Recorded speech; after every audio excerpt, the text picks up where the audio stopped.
Hello বন্ধুরা, good morning. সবাই কেমন আছেন? আশা করছি সবাই ভালো আছেন। যে যেখানে আছেন, মৌসুমীর আবারও একটি নতুন ভিডিওতে সবাইকে স্বাগত জানাই। ছোটদের প্রাণ ভরা ভালোবাসা, বড়দের প্রণাম। আজকে তো রবিবার, আর এই যে গাছের উচ্ছে তুলছি। এখন 7:30 বাজে। তো এই গাছগুলো সব তুলে দেওয়া হবে। বেগুন গাছ, ওই যে বলেছিলাম না, বেগুন গাছ, উচ্ছে গাছগুলো হলুদ হয়ে যাচ্ছে, যার জন্য সকাল সকাল তুলে নিচ্ছি। দেখুন কত উচ্ছে হলুদ হয়ে গেছে। আর এই যে বৃষ্টির জল পাচ্ছে না, সেই জন্যই হয়তো। আর বেগুন গাছের পাতাগুলো নষ্ট হয়ে গেছে, বেগুনের ফুলগুলো সব ঝরে যাচ্ছে। আসলে অনেকবারই তো বেগুন তোলা হয়েছে, বারবার খেপে খেপে তোলা হয়েছে। তো ওই আর বেশি দিন ফল তো দেবে না বলুন। আর যদিও হয়, অনেক অপেক্ষা করার পর হয়তো দুটো একটা হবে, যার জন্য তুলে নিচ্ছি। তো দেখুন আমার হাতে কতগুলো উচ্ছে তুলেছি, তার মধ্যে যেগুলো হলুদ হয়েছে এগুলো ফেলে দেব। আর সকাল সকাল আজকে আমাদের গাছ বসাবার পর্ব চলছে। একটা জবা গাছ অনেক দিন আগে, প্রায় 6-7 মাস আগে, ওই যে ছোট্ট ওই যে ড্রামের যে টবটা, এই যে দেখছেন আকন্দ গাছ আছে, এখানটা পুঁতে দিয়েছিলাম একটা ডাল। একটা মামিমাদের গাছ থেকে এনেছিলাম ডালটা। আমার মামামকে স্কুলে দিতে গিয়ে দেখলাম ফুলগুলো ভালো লাগছে, তাই সেখান থেকে নিয়ে এসেছি। আর বললাম না, 6-7 মাস হয়ে গেছে। তবে এমনই জায়গায় ছিল, ও মিটার ঘরের পিছন দিকে না, গাছটি সেইভাবে বড়ও হয়নি, আর গাছটি কোনো গ্রোথই দেখতে পাচ্ছি না। যার জন্য আজকে ভাবলাম যে একটা বড় ড্রামের মধ্যে গাছটাকে প্রতিস্থাপন করব।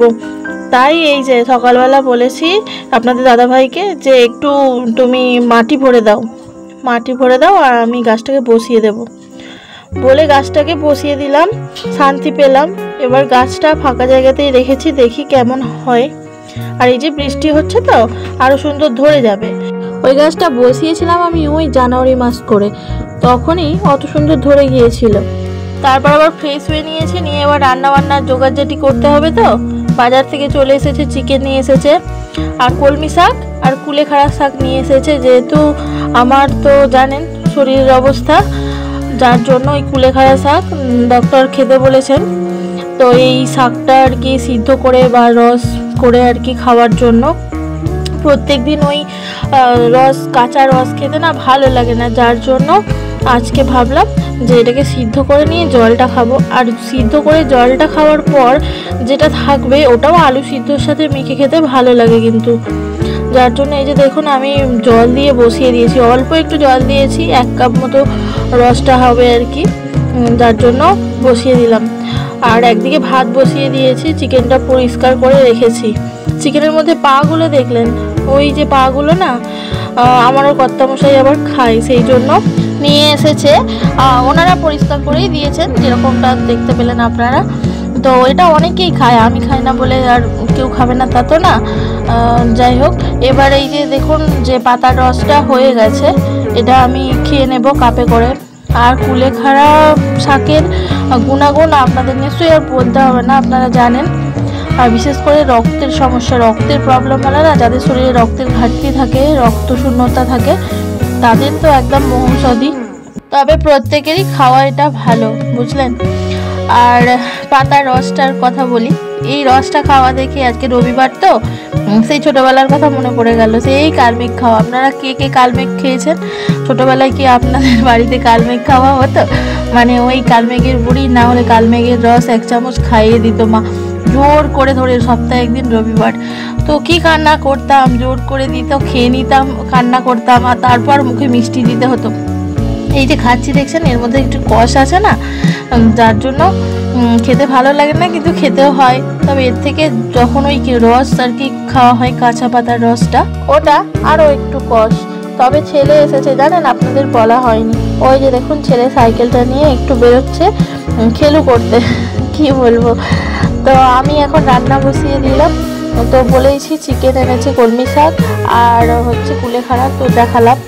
তো কলমি শাকটার যে রেসিপিটা আমি বানাচ্ছি, ওটা যেদিন আমি ভিডিও দিতে পারবো না, শরীরের কথা তো বলা যায় না, শরীর তো বেশিরভাগ সময় খারাপ থাকে। আমি যে কথা বলছি হাঁপিয়ে যাচ্ছি, আপনারা নিশ্চয়ই বুঝতে পারছেন।